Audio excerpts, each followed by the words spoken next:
Hello and hello to all. This is your general reporting. How are you? To all my subscribers and followers and those who continue to follow my little, you know, world right now. Welcome.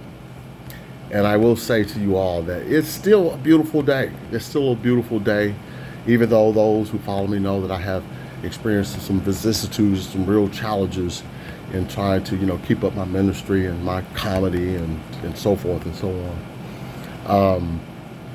It's a war. It's a real spiritual war. I'm not using a hyperbole. I'm not using an illustration. This is a war that you can't see, hear, taste, or smell because what? It's invisible. And even the scriptures tell you, get your black, I'm sorry, she should never call, that's soldier. Dude, for real, saying something serious. Move.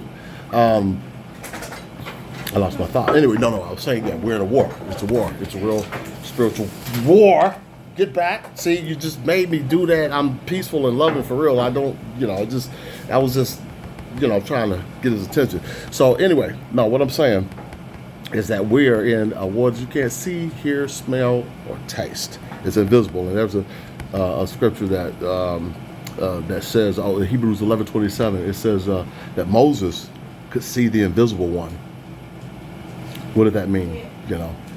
That means that he could see, he could maybe see, the movement in this physical world. He could see things happening, his hand doing things, accomplishing things, his spirit, his energy, okay? Definitely, and he was able to see that. And then there's another one in 2 Corinthians, 4:11, it says this, it's not the visible that matters, it's the invisible that's everlasting. Now just think about that. Now, that's a heck of a statement, the invisible. And I think that for those of us who may be neophytes to this type of information, or even the concept of what I'm saying, think about even the world's smartest men with IQs over, 200. The ones that built the big, large Hadron Collider over in Switzerland, 17 miles long, that takes subatomic energy and like smashes it into each other, and they freeze it and study it and so forth. Well, that's the invisible.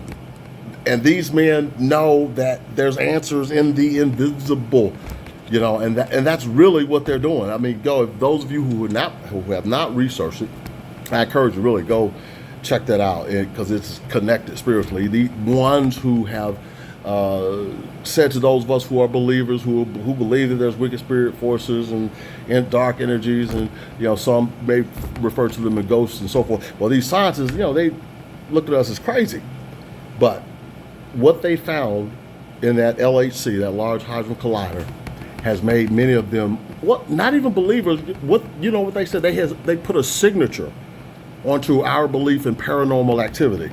That's what they did. A lot of them, they took their little, periscopes and, measuring tool there, and said, this is odd.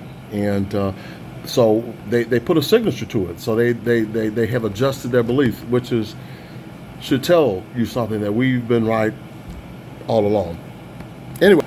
Anyway, that's not what I wanted to get to. I wanted to get to the fact, I was talking about the war and how the war continues on. You must keep fighting. And there are ones who said, don't mess with like narcissistic people. Don't screw with them, like really smart narcissistic people, because when the comeback is strong. And I used to be narcissistic. I'm not anymore. Like 75, 85% not. Well, 55% narcissist, but working on it, okay? And for those who have opposed me, that our energy is coming, and that could be just for retribution, for, restating namesake, I don't know. But it's something we do. We bring light to dark, uncover things, make things happen. I've accepted that. That's who we are. Ain't that right, soldier? That's who we are. Huh? Look at him. I remember this hospital pissed me off. They paid $60,000, and that was. It took 4 years. You know, it took 4 years, but well, the general won. The general will always win. Now, see, that was a little narcissistic. See, that's why I said 35, 45%. What are you?